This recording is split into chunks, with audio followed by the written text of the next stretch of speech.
Ma'am, we are good to go. We are live and we'll start the session now, ma'am. So good evening, everyone.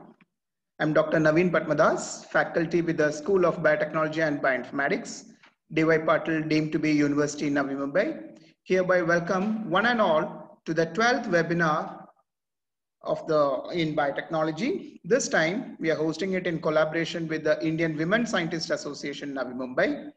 At the outset, let me thank all the participants who are continuously following us in all the webinars till date. I believe some of you are joining us since July. So we have covered so many important areas of biosciences in the biotechnology series. As many of you know, the objective of this series was to understand about what industry, research organizations, and industrial academia wants to say. In those continuation itself, we are fortunate to have IFSA tied up with us, and then we are going to have a wonderful evening today by listening to the experts. So if you have missed any of the previous webinars in the series also, you may visit the school's official Facebook or the school's website, www.dypatil.edu, School of Biotechnology and Bioinformatics, under that scientific events. So today we have planned an informative session on the peaceful applications of radiations and radioisotopes, focusing on the biotechnology aspects. So we have an expert with us, Professor Dr. Meera Venkatesh, who is the former head of Radiopharmaceutical Division of BARC Mumbai. So before I tell further about her, we have our director, Dr. Debjani Dasgupta, also here with us. And we have Ms. Shamla Bharadwaj representing the IFSA. I would call upon Ms. Shamla Bharadwaj to kindly talk about the IFSA's activities and what IFSA is. Many people who are participating here don't know about IFSA. So ma'am, if you could please talk something about IFSA, that would be really wonderful for the participants. Thank you, Dr. Naveen. I'll just start sharing my screen to tell about IFSA. Yes, ma'am.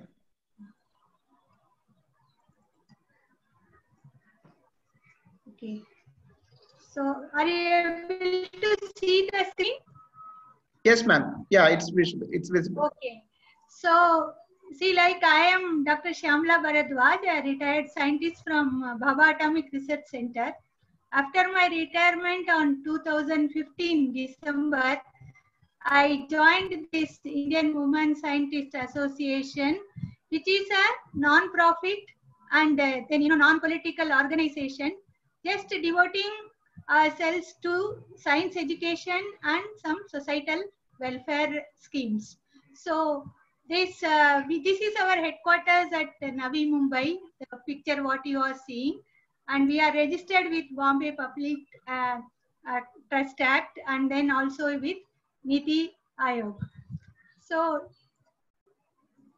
see, our this IFSA, for short, Indian Women Scientists Association, in a nutshell, I can say that now we have completed 47 years, because this was formed in the year 1973 by a group of 11 or 12 women scientists. Those days women scientists were very few. They thought they should have an association both for science awareness propagation as well as for community welfare. So this they started very way back in 1973, and now it has grown into a very big organization with 11 branches all over the country. You can see the list of cities where our branches are there. And also it has more than 2,300 members all over India. So as I was telling, the main mandate of our association is taking science to society and also women empowerment.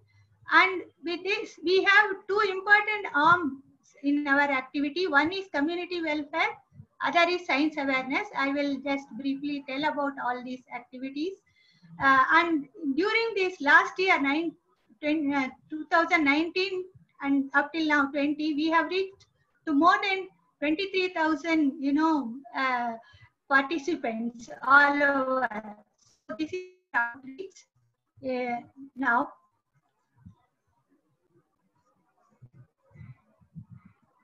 See, as talking about the community welfare activities, the first picture what you saw a building which is a working woman hostel. This was the first activity which was started by our founders, because they felt the need, the women coming to Bombay for work or study, they need a safe haven to live.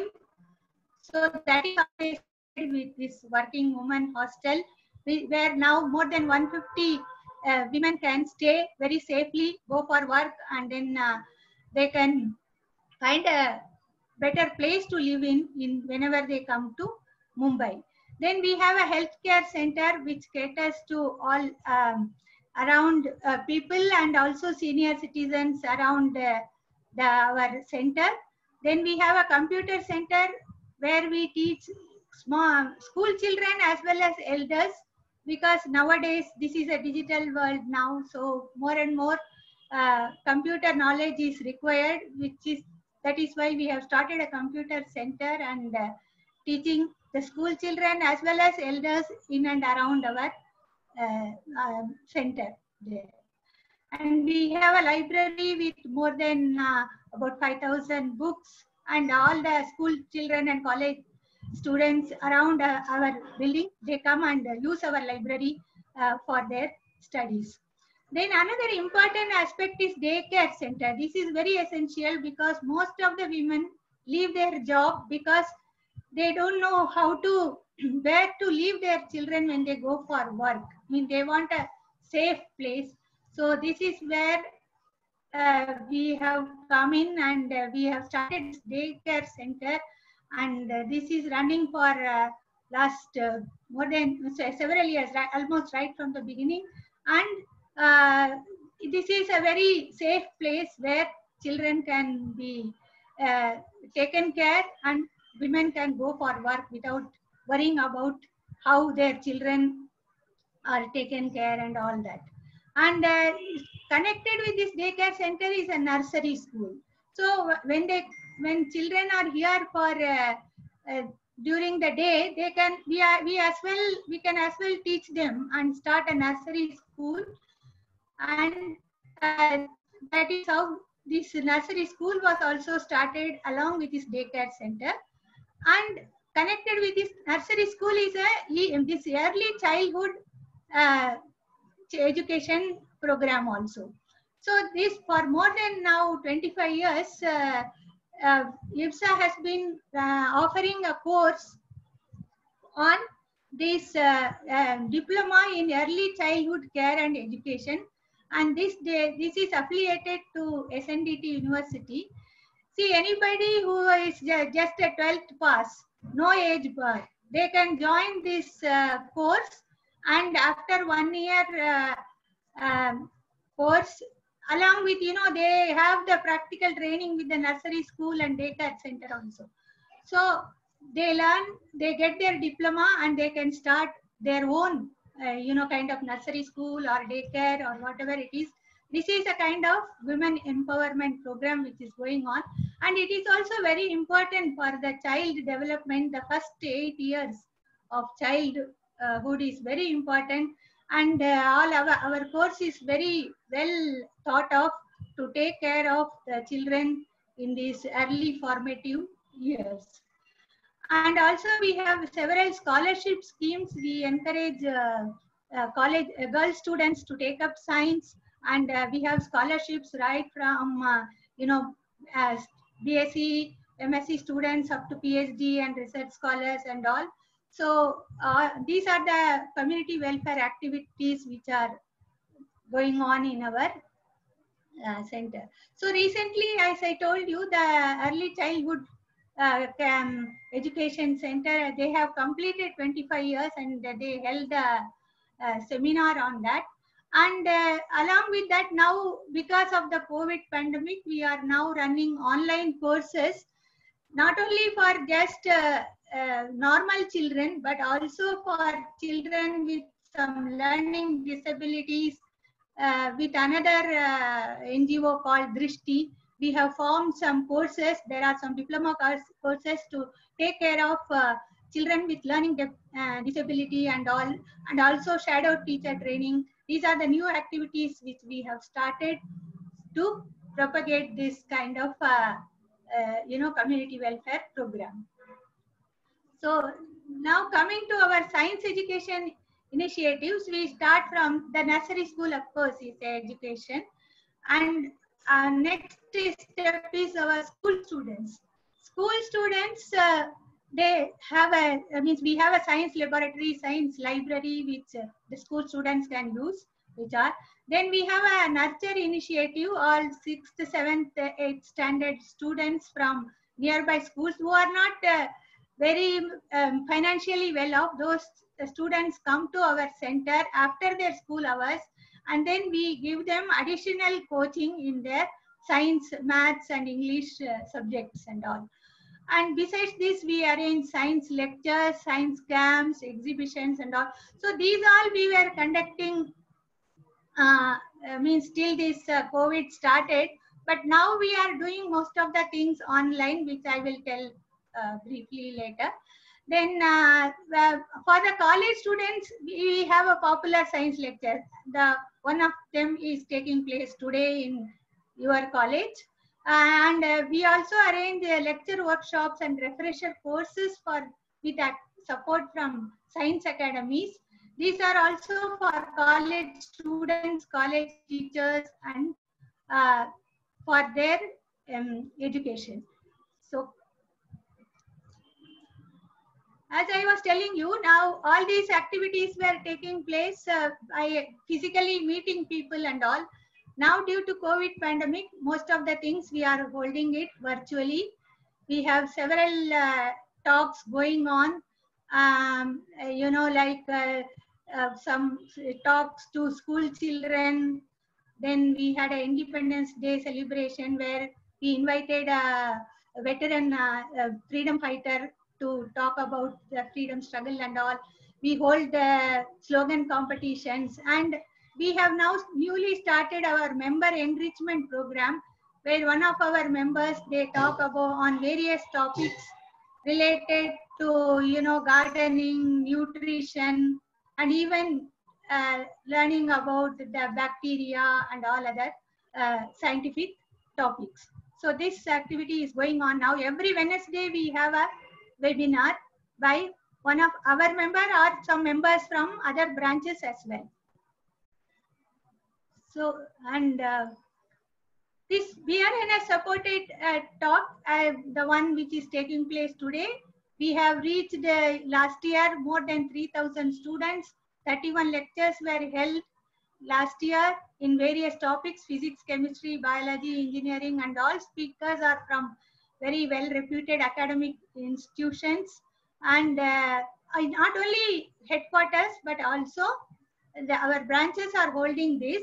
So as I was telling you earlier, we were going to the colleges and holding these lectures. Now in this COVID times, we are having the lectures through virtual platforms. So besides these popular science lectures, we are also having Science and Our Life series, where doctor talks about bowel movements and health problems. Then today's speaker, Dr. Meera, she also spoke about the radiation and societal applications of various nuclear radiations last month. Then we had a very eminent BRC scientist, retired BRC scientist, who spoke on glasses, and also a financial expert spoke about how to invest and all. So all these whatever are the our lives, and these are the popular science lectures which have been going on. Just I will tell about activities you can read in the IFSA newsletter, which it is published 3 times a year. And and all if you are a member, you will get e-copies to all the members. So I urge people to become our members, and then you can get to know about our activities. And also we publish very interesting scientific articles in the newsletter. It is also uploaded in the IFSA website. You can visit the website and get get to know about our activities, and also you can also contribute articles to this newsletter. So with this, I come to the end of means talking about our institution, our association. So the main efforts are towards knowledge sharing, bringing about a change in the society for the betterment. So this is, and with emphasis on science and science-based methods, reaching out to young nursery school children up to the college students in education. And with I do request those who are not yet a member of our association, please become a member so that you can contribute to our activities, and also you will benefit from our activities. And this is our email and website. From our website, you can download our membership form, and so you do become a member of our association, and let us join hands and bring about a better society. That is, with this, I hand over the platform to the college. Thank you very much.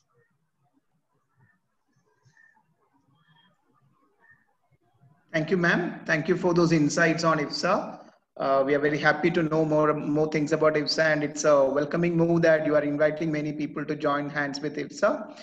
IFSA would be very happy if more and more people could join and make it more and more successful. So coming to the next thing, let's go ahead with the main talk for the evening. So now I would like to introduce the speaker to the participants. So today we have with us Professor Dr. Meera Venkatesh, who graduated in chemistry from the Bombay University, following which she underwent 1-year training in nuclear science at the Bhabha Atomic Research Center in India. She then joined BARC as a researcher in the field of radioisotopes and radiopharmaceuticals, where she worked for good 34 years until 2011. During this period, she grew from a junior researcher to lead the radiopharmaceutical divisions at BARC and concurrently serve at the Board of Radiation and Isotope Technology as Senior General Manager. From 2011 till 2019, she worked at the International Atomic Energy Agency, IAEA, as the Director of Division of Physical and Chemical Sciences in the Department of Nuclear Applications, where she was responsible for the programs on radioisotope production and application, radiation technology, and nuclear sciences. She has authored over 200 publications in international journals and books and is an editor of 2 international journals. During 1992 to 94, she was engaged as a postdoctoral research associate at the University of Missouri, USA, and served as a visiting professor at the same university later in 1999. She is an honorary professor in chemical and biological sciences at the Homi Bhabha National Institute and a guide at the Mumbai University. She has guided 13 PhD students in areas of her expertise and is passionate about promoting peaceful applications of nuclear technologies. For her contributions in radiation and radioisotopes related technologies, she received awards from excellence from the Indian Nuclear Society and from the Department of Atomic Energy, India. So hereby, I request Dr. Meera Venkatesh, ma'am, to kindly deliver her speech. People are waiting for her talk. We welcome you, ma'am. Thank you very much. So let me first clarify, do I have 1 hour from now or it is up to 4 o'clock? No, ma'am. It's like 40 to 45 minutes of talk and 15 minutes of Q&A starting from now we have. All right. Okay. Yeah. Okay. I'll share the screen. Yes, ma'am.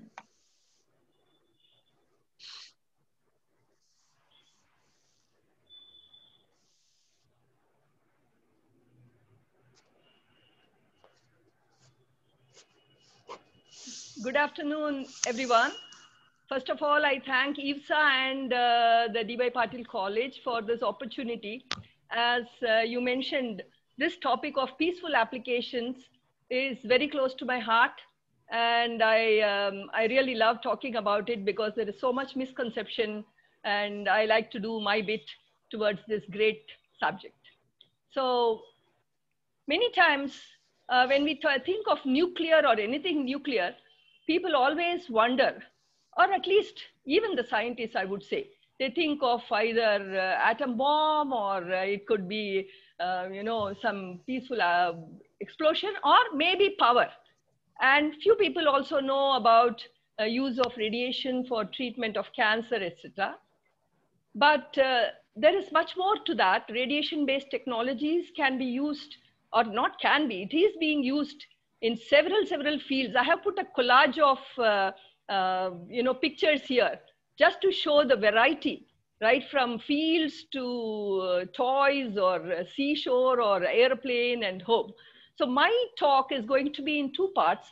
Although it is biotechnology college and people are perhaps from biotechnology, I would like to take this opportunity to give you a bird's eye view, a very brief view of different areas of applications of radioisotopes in radiation.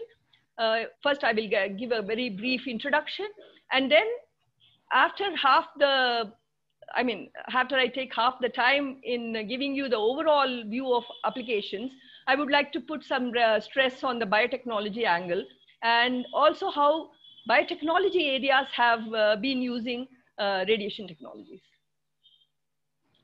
So getting back to this radiation, when we say radiation, it can be from nuclides, radioactive nuclides, which are known as radioisotopes.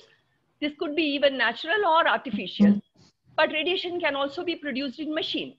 And the foundation for such applications was laid more than a century ago. Everybody knows about Marie Curie, Röntgen, Becquerel, George Hevesy, maybe not so much, but these are all great scientists who did great inventions and discoveries and won the Nobel Prize and paved the way for all these applications. So the first half we will call golden era, and even later, throughout last century, there have been a lot of innovations which helped in these applications of nuclear radiations. So when we say nuclear, it is atomic nucleus and isotopes, where we have radioisotopes or stable isotopes. And the radiations you can think of, generally for radiation from radioisotopes, we usually look at alpha, beta, which are particulates, gamma, which is just an electromagnetic radiation. And they are all energetic. They have a lot of energy and they have a half-life. They don't last forever. So all these nuclear techniques are related to isotopic measurements and based on radiation-induced processes. So why are they useful?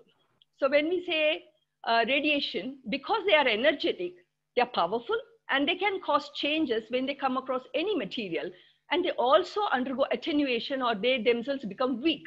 So these changes and attenuation are the basis of their enormous uses in a variety of areas, many of which we are actually using in our daily life without knowing it.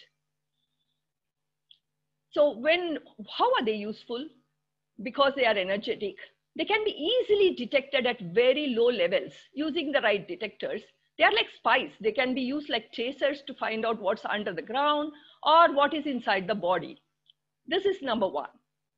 And another thing is, because they are energetic, they can cause a lot of changes, both in the living cells, like bacteria, germs, viruses, they can kill them, or they can alter materials, cross-link molecules, break tough chemicals, or even cause changes, create defects in crystals. So further, when radiation passes through a matter, I was telling you, they get attenuated, they lose energy. So this attenuation behavior gives you a lot of information. X-ray imaging, many of us know, all of us would have taken X-rays. Similarly, these radiations can be used to look at a truck, what it is carrying, or it can also be used to look at beautiful sculptures where it is being welded inside and how it should be transported. So radiation and radioisotope-based technologies have been studied, the way in which it impacts both in US and Japan, and they found that it's much more than the power applications of radiation. And it was so profound that after 2002, no further studies have been done. It's so clear that it is isotopes and radiation have a lot of applications, non-power applications, which impact many of our daily life areas. So I have just listed here healthcare, food, agriculture, industry, water, environment, arts, research and development, and many, many miscellaneous things like using a thermoelectric generator, using a radioisotope, or a smoke detector based on a radioisotope. So now I will quickly brush through many of these applications. I'm not going to read whatever is there.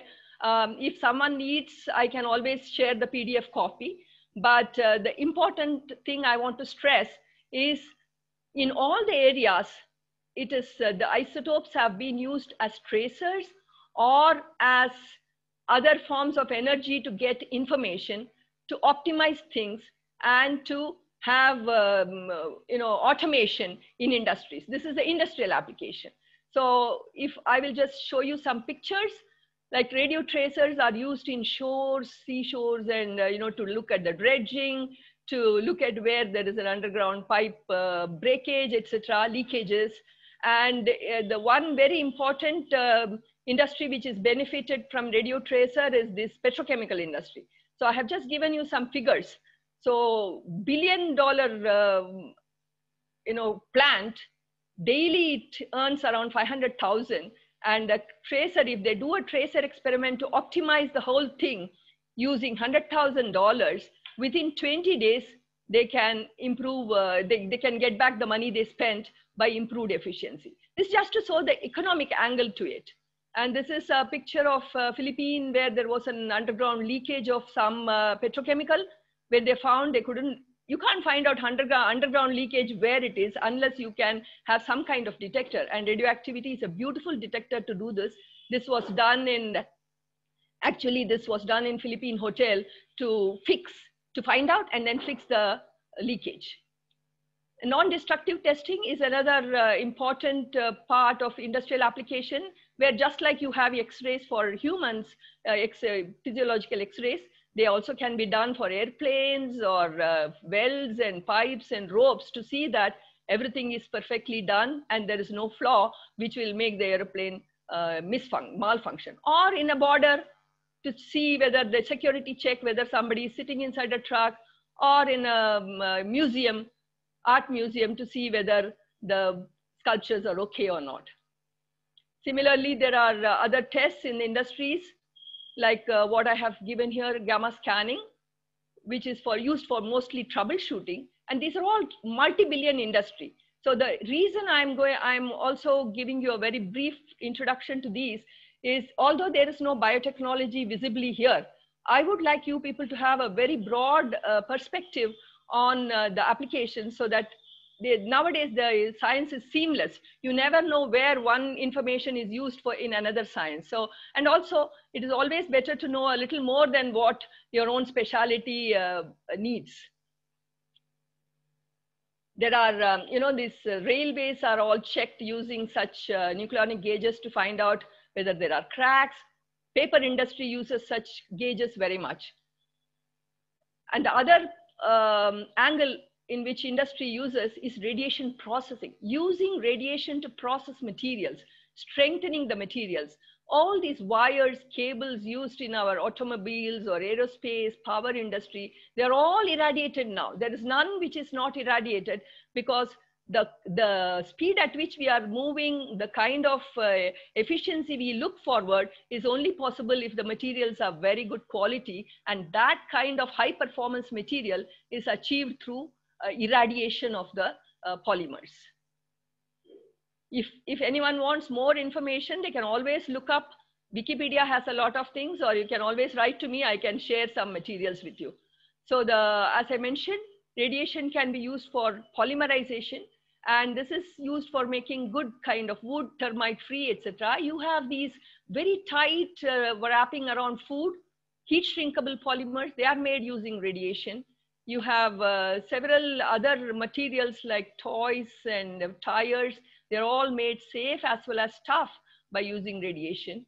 And there are also novel applications, like having value-added bio-waste. This could be of interest to biotechnology people, like any crab shell, lobster shells, etc., which are just thrown. They can be irradiated to give nutraceuticals. This has been done in Philippines. They find very good application for such things. And nanomaterials can be produced with great precision using again irradiation. And these are the angles which could be of interest and could be used in many areas, including in biotechnology. I mentioned about radiation treatment for breaking tough molecules. One is environmental application. You can see that acid rain can result from effluents such as gaseous effluents. If we treat them, we can not only remove these acid rain causing molecules, but you can also get side products of some nutrients. So this is another application. Pharma industries or drugs, dyes, all these industries can benefit by using radiation at the end of the industry, where effluents can be treated to give molecules which are not as harmful to the earth as otherwise it would have been. This is transformer oils have polychlorobiphenyls, very, very toxic. They cannot be thrown at all into the earth. And there is a lot of it accumulated in some of the countries because the wealthy countries go and put it there in the poor countries.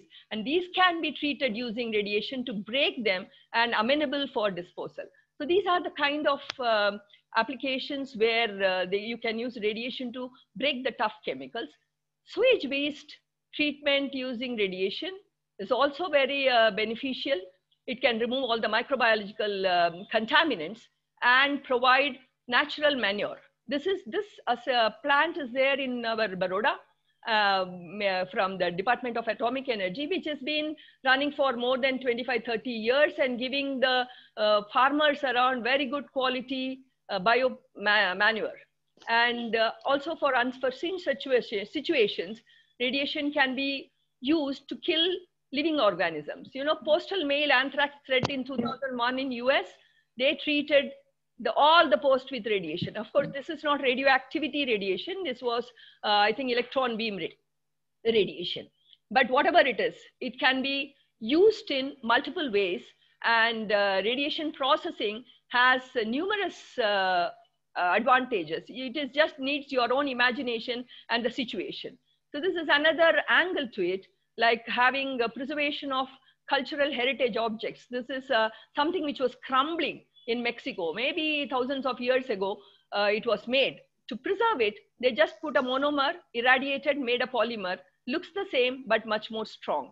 This is another mammoth from in Siberia, which has been also irradiated to keep it preserved.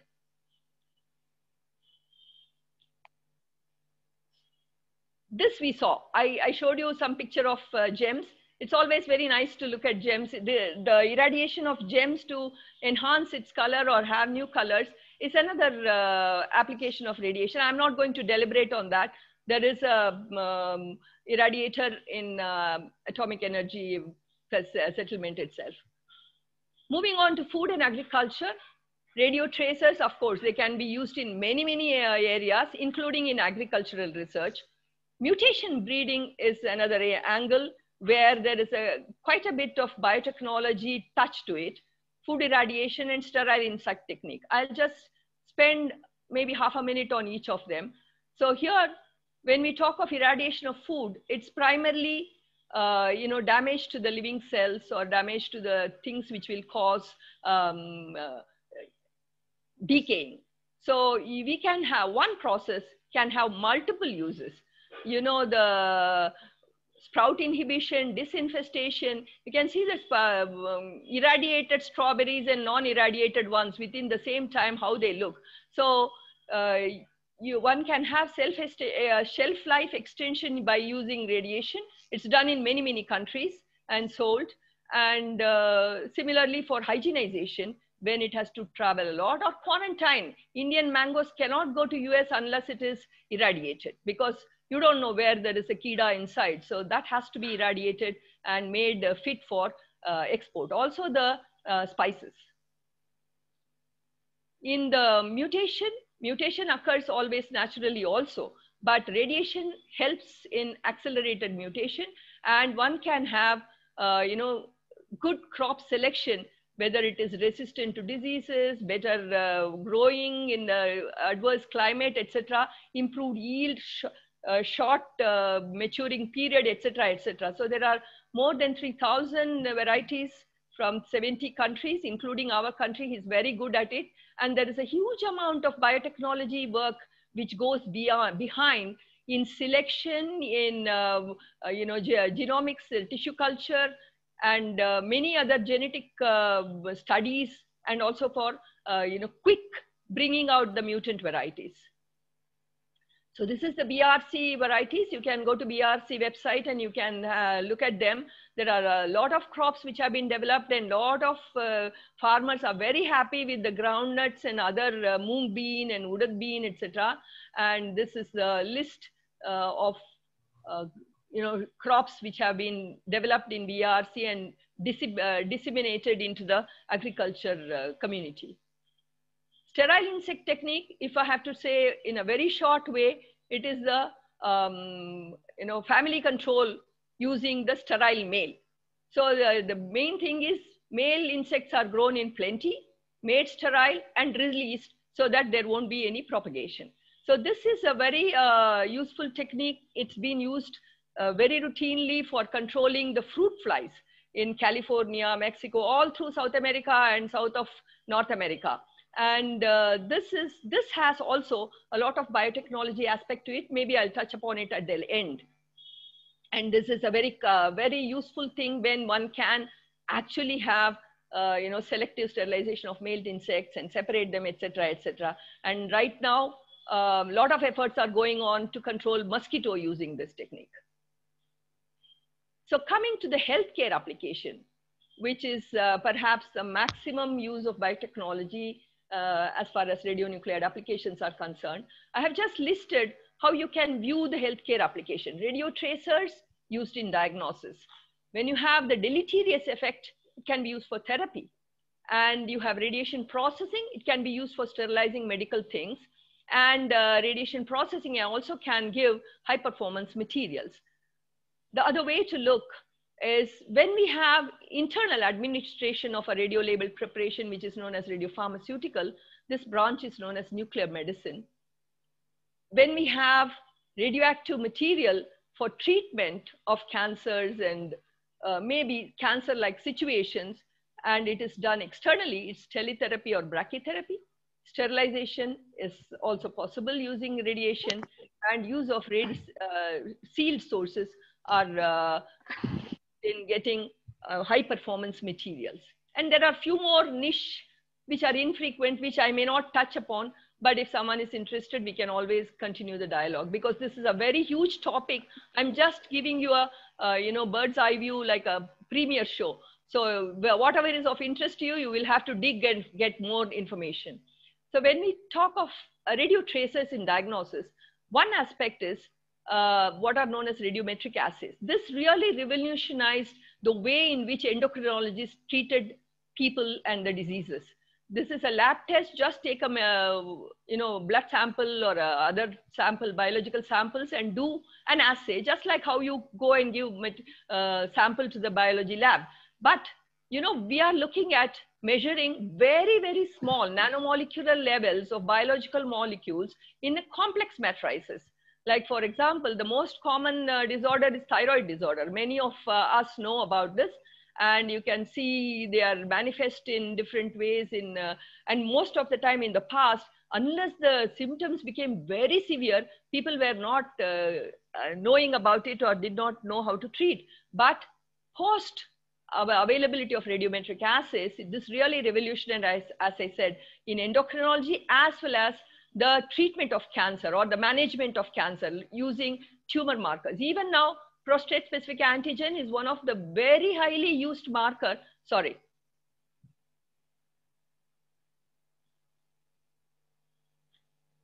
Very much used marker for following up the people with prostate cancer and how they respond, etc. Similarly for other cancers. Another area which is slightly niche, I could say, but still uses a radioactivity material, carbon-14 labeled urea in a capsule form for diagnosis of an infection, Helicobacter pylori. It's simple, it's a quick test, and it's very valuable for the people who are actually affected. Although it's not a death-causing disease, but it is important to diagnose it. So when coming to nuclear medicine, When I said radio tracers, it's administration of a radio labeled molecule into the body and imaging it.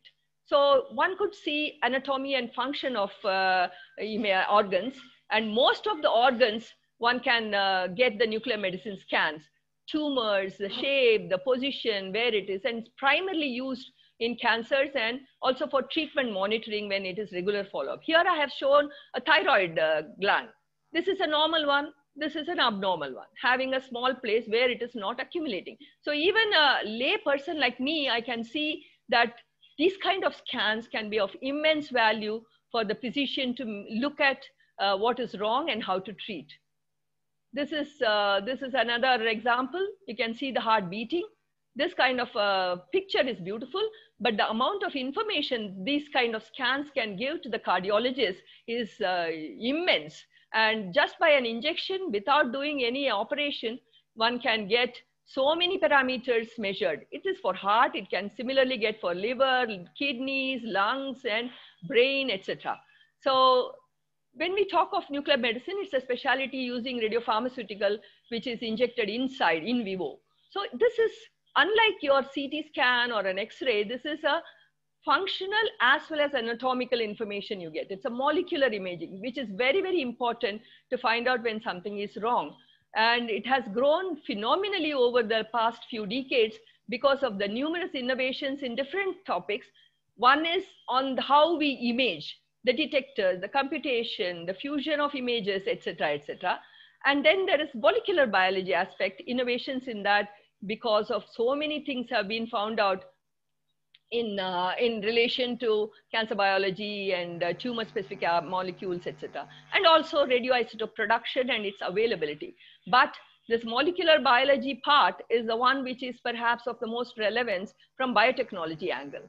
So it has grown continuously throughout the 20th century. A lot of great innovations, great minds, bringing many, many good things to the field of application of isotopes in nuclear medicine. And I would like to particularly point out about monoclonal antibodies. Perhaps some of you are already aware from biotechnology area, tumor-specific peptides and monoclonal antibodies. These are things which really revolutionized the way in which nuclear medicine has been practiced. I have not given the names of all the isotopes being used because it is entirely a different topic and it will be taking too much time. But here and there, I have mentioned a few isotopes, like for example, technetium-99m, 40 million studies per year, fluorine-18, fluorodeoxyglucose, millions of studies per year. So these are advances in the practice of radiopharmacy and radioisotope transportation has really revolutionized how we have used nuclear medicine, both for diagnosis and for treatment. So this, I am just going to rush through a few scans. Here there is a normal bone scan using a phosphonate labeled with technetium. This is a person with a prostate cancer. You can see it has metastatized into the bones. Another patient, cancer patient, where it is metastasized. So one can see this very clearly. And the doctor who is treating will know how to treat and how to look for changes after treatment. Now, this is another positron emission scan, PET imaging. Some of you might have heard, if you have had friends or family people who have undergone such scans, you would have heard the name PET. Many times they don't fully say what it is. PET is positron emission tomography, primarily used in oncology, that is cancer detection. Here you can see how clearly it brings out where the cancer is. So this is another scan. You can see the doctors have this also possibility to look at how it looks on rotation. So these scans are really beautiful to look at and wonderful for us, for a non-medical person. I always am awed by what kind of innovations have helped in finding out in diagnosis as well as following up the treatment. So when we talk of nuclear medicine therapy, that was diagnosis. When therapy was in fact even earlier than diagnosis, radioiodine was used for therapy of thyroid cancer and hyperthyroidism right from 1943. And particulate emissions, these are the ones which can cause a lot of damage to the tissues. If you remember the first slide where I showed alpha and beta are easily stopped. Stopped means they will be stopped by the cells and the cells will die. So they are the ones which are used mainly for nuclear medicine therapy and primarily in cancer therapy, as well as sometimes in pain palliation in people with metastasis. There are a few ailments, non-cancerous, like hyperthyroidism and radiation, where there is a joint disorder, where we call radiation synoviorthesis by injecting a radioactivity to reduce the ailment. Therapy has been growing very fast over the past few decades, and primarily because we have a lot of targeting molecules, antibodies and peptides and other molecules which can go to the tumors directly and hence help in targeting and carrying the payload, as we call the radiation load, into the tumor. And a lot of radioisotopes have also been explored with great success over the past decades. And personalized therapy is something which has come over the past 10 years, 20 years maybe, has been sort of accentuated, has been focused upon. What we mean by this is therapy and diagnosis are closely linked, and radiopharmaceuticals, which are used for diagnosis first, is labeled with another isotope so that the same biomolecule can be used for therapies for better efficiency and dose calculations. So this is the kind of growth which nuclear medicine therapy part has seen. I have put the same pictures again. If you look, if there is a patient which shows with a phosphonate lot of metastasis, the same patient can be given another isotope, which is a therapy isotope with the same phosphonate, and seen whether and help in treating the metastasis. So this is the kind of treatment which the doctors plan when they have similar radiopharmaceutical for diagnosis and then for therapy. So this, I will just show you a few pictures, quick purchase through some images. Here there is a liver cancer patient, huge metastasis, treated with a peptide, which is known as dotatate, and isotope lutetium. And you can see after treatment, the metastasis has reduced, vanished almost. This is another picture. This is with before treatment, after treatment, and imaging is done using some gallium molecule.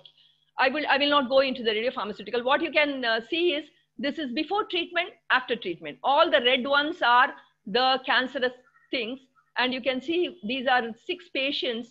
You can see in all these patients after treatment, these red spots have vanished. That means the treatment has been effective. This is another one. It's an alpha emitter. Prostate cancer, so many places it is metastasized. After treatment, you can see after 4 times treatment, the patient is almost normal, which is also corroborated through prostate specific antigen levels, which was in thousands of nanogram to less than 0.1 nanogram. So this is a kind of spectacular improvement one sees when the patient actually responds to the treatment. Now, coming to the teletherapy, which is that was nuclear medicine therapy. I will quickly rush through the other therapy methods using radiation. Teletherapy, external radiation, many of you may know, because this is something very old and which has been used very commonly, even today. And for brain, you have a beautiful innovation, gamma knife, where lot of radiation producing isotopes are kept here, and it is irradiated from different angles so that the brain tissues are spared of too much of radiation. Nowadays, the trend is to use machine-based radiation, linear accelerator, where extra X-rays or electrons are coming out, and the same principle. Radiation kills the cells. That is the principle used there. And the other therapy which is used, not as nuclear medicine, is brachytherapy, that is in contact with the body. This can be as radioactive implants, wires, patches, particles, etc. Primarily, it was used for very localized cancers like prostate cancer or breast cancer. You can see some needles being put. And it also can be used for as patches or as molds in eye cancer. This is still a program continued in BRC. This is for skin cancers. One can, and it has all, in the patients, it has been giving very good results if it is of the right kind of cancer and the right type of patch used.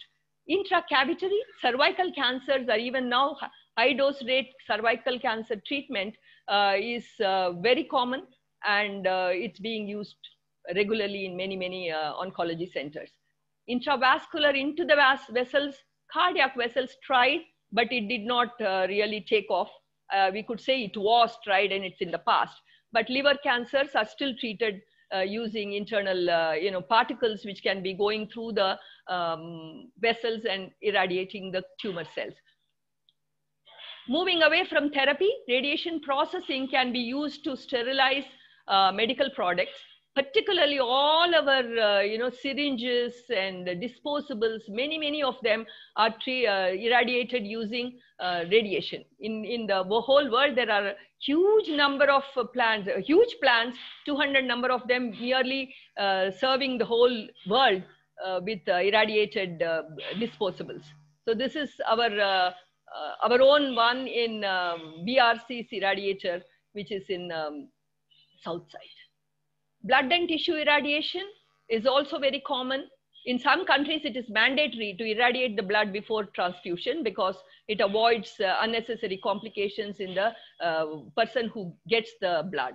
I will not again go into it, but this is a topic which could be of interest to biotechnology because one studies what are the differences after irradiation, or what are the substances that cause problems after blood transfusion, and whether it can be removed by irradiation with a very low dose, so that you prevent the disease caused due to blood transfusion. And tissue banking is also tissues are also irradiated for the same purposes. You have vaccine irradiation. It has a great potential to prepare vaccine by irradiation, and there are radiation polymers, a huge number of applications. I already mentioned about nanomaterials, and there is what is known as hydrogel, which can be made with good precision and controlled way of polymerization, which can be used in wound dressing. Again, I'm not detailing any of them. So what are the links and relevance? Biotechnology methods and tools are being used in almost all these applications. Food, agriculture, healthcare, and environment, certainly. So what is it? What are the biotechnology methods are used for evaluation of the efficacy of a process? For example, if you are using it for food irradiation and want to see if it is removed all these contaminants and living organisms, you need a biological method to check the efficiency. And this is all done using biological methods and biotechnology methods, and also use of resources. I will come to this a little later. And then this is one way, that is methods and tools used in our different applications, and use of radiation technologies in aiding the techniques employed in biotechnology. Here I will, again, as I said, I will just briefly tell how such applications are there. So when we talk of agriculture research or whatever, all these process understanding, optimization, tracking the fate of the different chemicals as well as even biochemicals used, biotechnology is being used in all these areas in a synergistic manner. Mutation breeding, as I mentioned already, there's a huge number of biotechnological methodologies being used in selection of the mutants, propagation, and large-scale employment. Here, the mutation breeding really relies a lot on biotechnology, because if it was to be done by conventional method, it takes anywhere between 10 to 20 years between the mutation crop being identified and by the time it is put into the fields. But the biotechnological tools can help in shrinking the whole time period to 5 years, maybe 6 years, which is a great thing, because then you have much more quick answers to the problems that may come. It's not just climate, it's also different kinds of pests, insects, etc. We have to have crops which are resistant to them. Food irradiation, again, this has got application of biotechnology's tools in the suitability of irradiation, dose optimization, efficacy, and also find out whether there is no inadvertent, unwanted effects. So in all these things, the biotechnology tools and methods and methodologies are being used for optimization as well as for validation and quality control. Sterile insect technique, again, I mentioned earlier, it's a huge business also in fruit industries, and the biotechnology tools are used in screening genetic modification of male species separation, because these are all very big challenges. You know, you may irradiate all the eggs, but how do you separate female and male species? So this is again, a lot of biotechnology has been used. It is really wonderful if you go and see in some places how they do separate the male from female using the biotechnological tools. I will leave it to you as a, as a puzzle. You can find out how it is used. And if you have some question, you can always ask me. I can lead you to the right labs, or I can give you some answers to that. Now, coming to the healthcare, I have already mentioned about molecular biology and the cancer research, etc., being used for finding out the right biomolecules as target molecules in radiopharmaceutical. The other areas where, in healthcare, where biotechnology aspects are there is drug discovery, research, development, and testing the drugs. Here, there is a niche role of radiotracers and radiopharmaceuticals. And of course, to assess the radiation processing effect and efficiency, radiation, like in radiation sterilization or treatment of industrial effluent, etc., the biotechnology tools are indeed used. It becomes a part of the whole system that there is a biotechnologist looking at all these things, whether everything is done in the proper way, whether at the research stage, of course, the technologist becomes a part of optimization. In an industrial scale, it becomes a procedure or a tool at the end to ensure the quality of what is being done. So irradiated vaccines, I mentioned, it is of growing interest. And I would like to ponder a bit upon this radiopharmaceutical biomolecules. Naveen, I have another 5-7 minutes, right? Yes, ma'am. Yes, ma'am. You can. Okay. Okay. So the biomolecules, I had mentioned about targeting molecules. This is very important in getting the right kind of radiopharmacy. You don't want the molecule to go all over the body. You want to go to only the right target. So this targeting molecules are very important, identification of them. This particularly, we are talking about cancer, and cancer research and molecular biology have had a lot of role to play in this. And second is, okay, you identified, but you need to produce them in large scale. Here again, biotechnology is of a great strength. Unless you have right biotechnological tools and an industry, you cannot afford to make, or you cannot even think of making things in huge amounts. Number one is monoclonal antibodies. Some of you might have already learned in your colleges, I do not know, but in a very, very brief way, it is injecting an antigen into your mouse, getting out the antibody producing cells and fusing it, marrying it to another cancer cell, making a hybrid. That's why it's called hybridoma. And then this hybrid produces the antibody as well as it is living like a cancer cell forever, immortal, and keeps on producing antibodies. Very, very simple way. So this monoclonal antibody is really revolutionized cancer therapy. And right now, several monoclonal antibodies are labeled and either used or explored for therapy in nuclear medicine. It has had a huge impact, as I said. And understanding biology, cancer biology, like what are the cancer cell expressing on their surfaces? Peptide receptors. So, okay, they are expressing a lot of peptide receptors, then we make peptides and label them and go and try to kill the cancer cells. This is the strategy in nuclear medicine therapy as well as imaging, I would say. Here, this is a cartoon. I have taken it from Munich University website. So it says the trapping mechanism. There are so many mechanisms by which you can approach a cell and get trapped. The fluorodeoxyglucose goes as a glucose but gets trapped. So there are many, many receptors, immune reaction, enzyme activity, all these kind of things. So unless a biologist, unless a biotechnologist gets this knowledge into the nuclear medicine, one will not know which hormone or a drug or a peptide or an antibody to use to target the particular cell of interest. So this kind of, co-working, it has to be a very good synergy between multiple faculties to have very good nuclear medicine practice and development also. So I mentioned about monoclonal antibodies.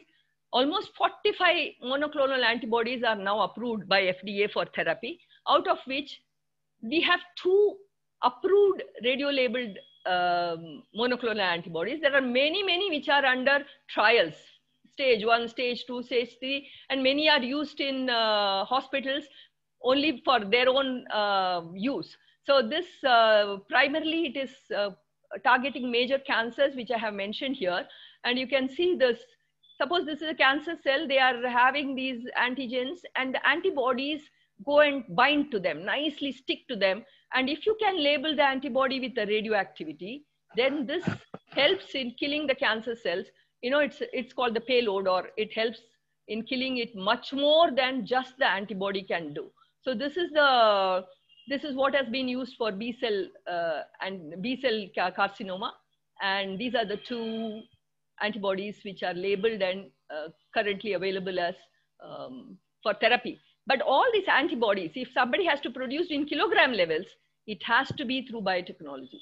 It has to be in a industrial scale production, and this is being done all over the world now. Similarly, peptides, a huge number of peptides have been identified, have been studied, they have been labeled, etc. Among which I would say the somatostatin peptide, which is actually a 28 peptide molecule, has been, a synthetic one, which is only 8 octreotide, has been taken, and it can bind to the somatostatin receptors on cancer cells. And it is being continuously used for imaging as well as for treatment of neuroendocrine tumors and many other tumors. Again, I'm not going to read all this. I can always share the PDF version. You can have a look at it later. But primarily, these are the cancers which are very common, and they are being right now treated by using these peptides labeled with isotopes. I mentioned about drug discovery. Drug discovery has many points: concept, synthesis. When you concept, it is hundreds and thousands of molecules. Then you have to come to clinical trial taking only 1 or 2 molecules. So all these stages of synthesis, studies, testing, efficiency, all these lead molecule selection, preclinical as well as clinical studies, they are all very highly benefited by using nuclear medicine techniques, radioassays or imaging. And also to prove the efficiency of drug, often the companies use radiopharmaceuticals to look at whether this particular drug has given a measurable change, wanted change, or any other unwanted change also. So drug discovery and development is one of the major areas, also having a huge biotechnology angle to it, which benefits from use of nuclear medicine. So this, what are the use of radiation technologies which are being used in biotechnology? Number 1 is sterilization. Although it's not very huge thing, but most of all your pipette tips and everything, they're all sterilized using radiation. And this is a very important thing because it's vital, although it's not a primary thing. You can also talk about rendering materials which are handled to be safe, like vaccines, etc. Nanomaterials, which I mentioned, they are being used for scaffolding and tissue growth, and radio tracers for tracing the processes in some of these biological processes. And of course, radiation processing to achieve novel materials, which I mentioned about bio-waste treatment. So with that, I conclude my talk, and I thank all my teachers, mentors, Department of Atomic Energy, which helped me grow, International Atomic Energy, which broadened my vision to a global vision, and my family, friends, and colleagues for all the time, encouragement, and support, and all of you for the kind listening. Thank you. Thank you, ma'am. It was a wonderful talk. So I have got so many queries for you from the participants. I have a list of almost 15 to 16 questions. So I'll quickly go through one by one so that you can answer them as quickly as possible. So the first query comes from a civil engineer, Shanmugaraja. So he wants some notes about isotopes for food items stocking in warehouse units. It's upcoming new warehouse technology for cold storage in food products. So if you can give some notes about isotopes in food processing warehouses method, he would be very happy, grateful to you. He wants to know about it. To give some anti-radiation chemical for applying on walls. Is it here in this chat? Yes, ma'am, it's at the topmost. So it will be, I can read the queries for you because there are so many queries which have come. So. Irradiation of food waste, are there any residual? No, not that one. At the top, ma'am. Because food irradiation, the cold storage is one way of delaying the ripening, etc. That's what we do usually.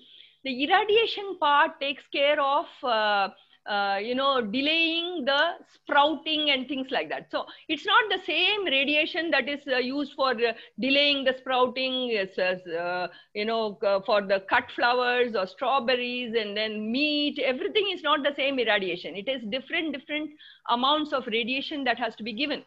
So this is optimized according to how the food is. Like, for example, you can't irradiate milk and oil and all. It has delay. It has a bad effect. So there are many aspects to it. What food it is, how much radiation it has to take. For example, spices and all have to be irradiated with a very high amount of radiation so that they will be free from all these kidas and any of the disease-causing things. So for export, always the spices have to be irradiated. So I do not know exactly what. Read the question again. You said something about cold storage. Yes, ma'am. So it's a new warehouse technology for cold storage in food products. And he wants some notes about isotopes in food processing warehouses. Food processing in warehouses? Yes, warehouses. Actually, he's a civil engineer. He have a follow-up query as well. So like, please give some anti-radiation chemical for applying on walls for warehouses, buildings, cold storage units, etc. Anti-radiation chemical. No, see, actually anti-radiation chemical means I do not know whether he means something which will prevent the radiation from touching the wall or something which will take the radiation and remove it. See, there is no anti-radiation chemical as such. When we say the radiation will react with all the materials, whether it is cells or inactive materials. Now, usually when it is irradiator, we have to protect ourselves. Always they have what is known as shielding. A huge amount of shielding is provided so that people don't get exposed. And even if he is a civil engineer, there will be always a need to have the engineering civil part of it in a way that there will never be a situation where the internal radiation will come out onto the people. So it is more with attenuation. It has to be stopped by using concrete or metals, lead, etc., depending on what radiation it is. And generally what they do is they can apply, they do also have things which will not go bad with radiation. That means it can be resistant to degradation from radiation. That could be there. But there is, I do not know whether there is something called anti-radiation chemical that way. Yeah. So there is a question from Dr. Shayana Prabha Mohanty. Is there any possibility that in the near future, radiation therapy can be a possible answer to SARS-CoV-2? This is COVID? Yeah. Oh, see, radiation as a therapeutic method will be only applicable when you have cells to kill. Here in SARS, you are not talking of that kind of a disease. Here in SARS, you are looking at a virus going in and causing different kind of damages.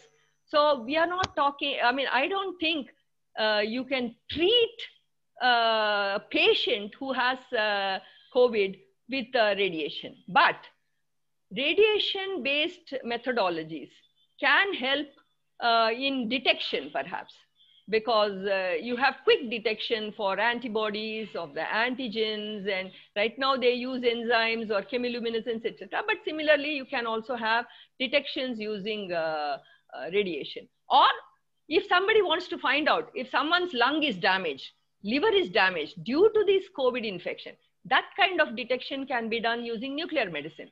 They can always find whether there is any change in the internal systems, whether there is a deleterious effect due to the virus, by imaging the patient with normal, well-known radiopharmaceuticals. Okay. So ma'am, so there is another question from Dr. Vijay Kumar. Isotope labeling, how to apply in the aquaculture field and applications? So when you say aquaculture, is it the fisheries? Probably he must be meaning that one, ma'am. Have no further description on it. I do not know if anybody has applied, but if someone wants to find out, let's say, whether certain nutrients are good for the fish, whatever shoals, whatever they are growing, and whether how they are taken up, you know, to look at the metabolism, to make them grow quickly, etc. That may be one, radio tracers. That could be one. The other one is to look at the, you know, how the materials are going into the fish, and whether it is helping them to take it, which part of the fish or whatever they are growing is accumulating certain chemicals, etc. So other than tracer, I am not aware. I do not know whether it can be used in any other way. Okay. Another query from Namita Benny, that can radiation immunotherapy be useful for cancer treatment? Of course, very much. Radioimmunotherapy is being used, it is being used very much. And okay. I mentioned about the lanreotide thing, somatostatin. There is a huge amount of work and huge amount, many people are undergoing that. Even the prostate cancer thing, which I had shown once, that is also using immunotherapy. Some of them are using immunotherapy for that. So wherever there is a possibility of having a very good antibody which can go and bind to the cancer cells, the potential to use a radioactively labeled antibody for treatment is there. And there are 2 of them which are now already in the market for anti-CD20 thing, but immunotherapy can be used for treatment. Okay. So she also shares that we use PET scanners for radiation therapy planning, which helps us a lot in locating tumor, and precise planning can lead to successful treatment both for patients and to the doctors. Yeah. That's also she's sharing. Yeah. Yeah, that's so, very true. And they continuously use PET scanning to also monitor the treatment. The first one, they always keep the PET scans continuously time-wise. So how the patient was when he or she came, 6 months, 8 months, 1 year, 2 years. So that becomes a scale to measure how treatment efficacy is. Yeah. So ma'am, when we are talking about radio tracers, there was a query from Shraddha Mahendra. Can these radio tracers be harmful? See, it is like most of the medicines also. If it is a very simple question, can it be harmful? It can be harmful if it is taken in the wrong amounts, if it is given to the wrong patient. But always anything given, the doctor weighs between the benefit and the harmful effects. Any radiation will cause some effects, but if a patient has a thyroid cancer and the patient has to live, you know, life is more important than a little bit of harm here and there. So the doctor will take the decision. I will not say that it's all harmful. Always a thing has to be given only when the benefit overrules the harm. So the benefit has to be judged, and the benefits usually by using these radio tracers to get the information is enormous. But for diagnostic imaging, the amount of radiation which is given is very low. Technetium or whatever I had shown. See, the therapy part is one thing. There is a high amount of radiation. For diagnosis, to get the images, the amount of radiation used is very small. It's much less than a CT. The amount of radiation a patient gets from a CT scan is higher than what they get from a normal heart scan, etc. If the person is a big high flyer, now of course nobody flies. due to COVID, but otherwise people have been flying up and down. The aerial radiation from the cosmic irradiation is so much more than the 1 or 2 scans which a patient may get in a lifetime. So that way, if you see, it is much less. But no scan is better than definitely 1 scan. So it has to be always a comparative thing. It has to also be weighing what is the benefit and what is the effect. And all the isotopes used in imaging, they are all very short-lived. So they don't stay in the body forever. They just give the image and they are going out of the body through urine and other excretion methods. So that is another thing. You get a beautiful image, you get a lot of information, but the damage done is very minimal. So ma'am, next query comes from Dr. Jyoti Patki. So research using radioisotopes can be done only in labs approved for radiation safety. How is this approval obtained? Are there many radio approved labs in the city like Mumbai? Of course, there are a lot of labs approved in Mumbai. All the hospitals which have nuclear medicine will have to be approved. And there is a body called Atomic Energy Regulatory Board. This is a Government of India body. This is the one which looks at the installations and looks at how the facility is, whether there are 2 things about it. One is how the facility is, whether there is enough rooms and all the, if it has to be an isotope which has to be handled only in a fume hood, whether the fume hood is there. That means infrastructure and all the building and all those things. And even if there is a patient, then whether there is a storage place for all the waste, etc. That is shielding, other things. Infrastructure thing is one. Second is personnel. Who is handling it? It's not enough if a big hospital builds everything beautifully, but if the person handled doesn't have a certificate and is not entitled or to handle it, then it cannot be. So they look at both the things, the personnel and the facility, and they evaluate and give the certificate. And this has to be renewed every year or every 3 years. I do not know exactly the details, but it is a process. It is a regulatory process. So anybody who is handling radioactivity has to be approved and authorized by AERB, Atomic Energy Regulatory Board. And it's easy to find. They have to just go into Atomic Energy Regulatory Board India. They'll get all the information, and they are very, very friendly people. One can approach them and get more information. Okay, ma'am. So next query is from Balaji Subramaniam. Any recent developments in use of radiation in COVID detection or potential treatment? No, as I think I answered this partly earlier. Yes. COVID detection, people have been using other enzymes and other things. Ideally speaking, isotope can be used, but I don't think they have started using that.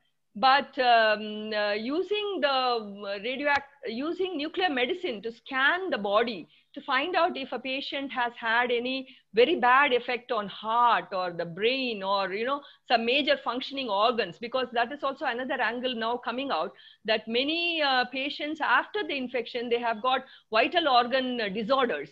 The infection may go, one may find him or her negative, but they say there are systems which have been damaged. So that kind of damages can be easily quantitated using nuclear medicine scanning, but not for treatment, no. Okay. So next query is from Rumana Rahman. So can radiation be used in downstream processing? What do you mean? That's where the query is incomplete. I think we can go to the next query. Next query is from Pankaj. To write to me at the email ID, whichever I have given. Yeah. Yes, ma'am. I'll share the email ID. So next query is from Pankaj Kumar Singh. He has 2 queries. First is what is SIT? And second query is how radiation technology can be applied to nanotechnology. See, SIT is sterile insect technique. So as I said, this is in a very layman's language, it is birth control of insects by sterilizing the male insects. So they sterilize the male insects in a huge numbers and release them in the fields, so that when they mate with the female insect, there won't be any offspring. So the insect population is controlled. This has been used for fruit flies, is being used for fruit flies even now, all through California and anything which is going from Mexico and other countries in the South American area. So this is a very billions of male flies which are sterilized are released so that they don't get fruit fly infection there. That is SIT. Then the other one, what was the other part? How radiation technology can be applied to nanotechnology. Okay. See, nanotechnology as such is a very, very broad thing, and everywhere people are now using it. And it means that things happening in the nanoscale. The beauty about using radiation for polymerization or any modification, material modification, is that you can control it very finely. So this radiation-based technologies, radiation processing for making polymers from monomers or cross-linking different molecules using radiation have been used to produce very fine nano materials which can be repeatedly produced of the same high quality. And these are being used in radiopharmaceutical, other areas, many areas. So it is still a growing field. People are still exploring.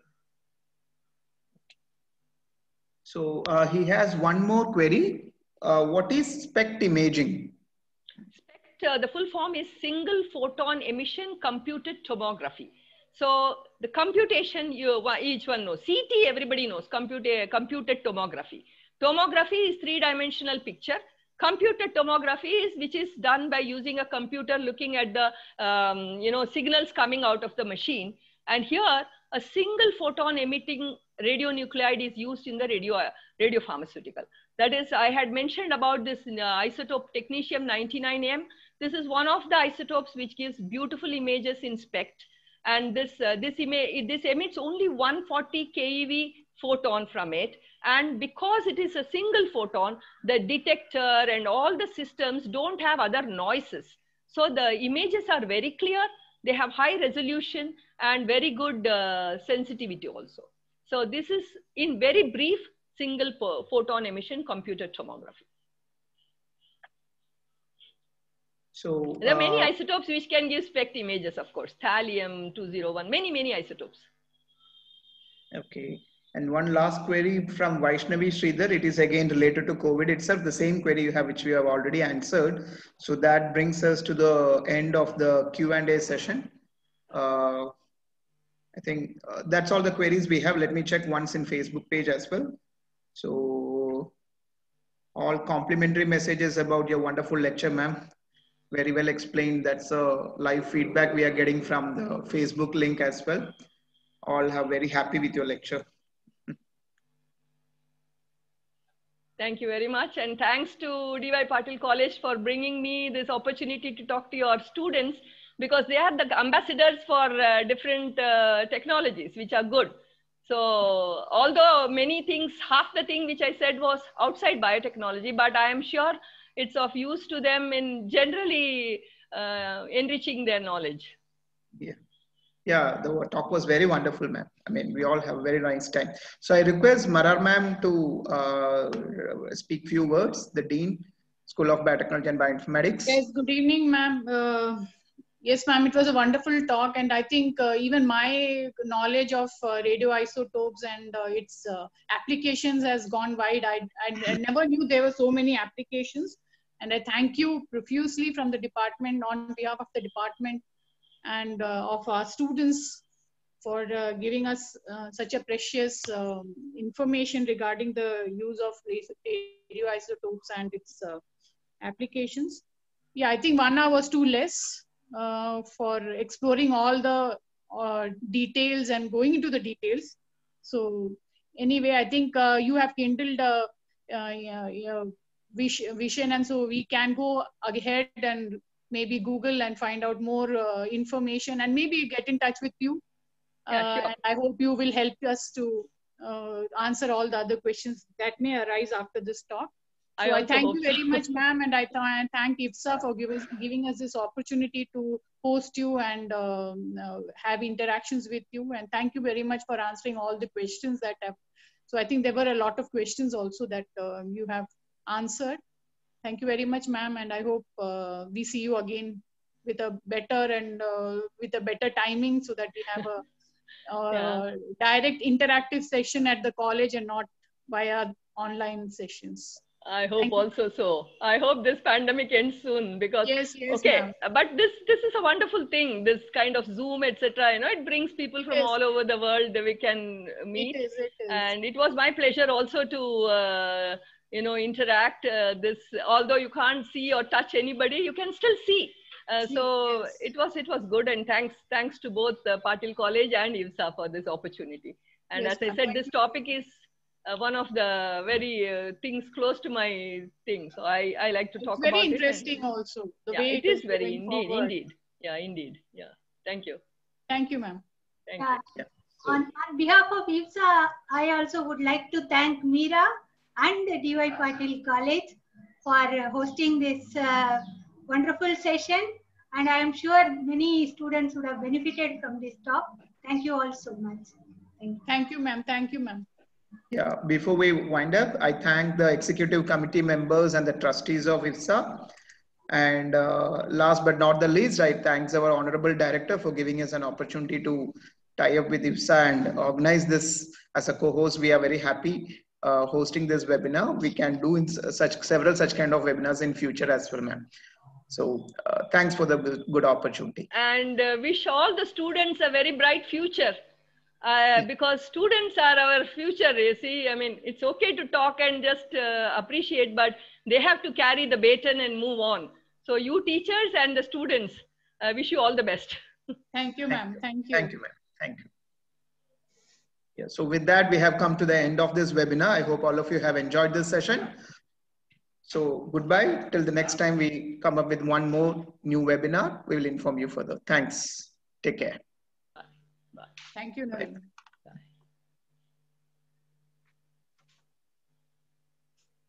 Is this recorded? Yes, ma'am, this is recorded. Yeah, I can share the recording with you later. Okay, thank you. I'll leave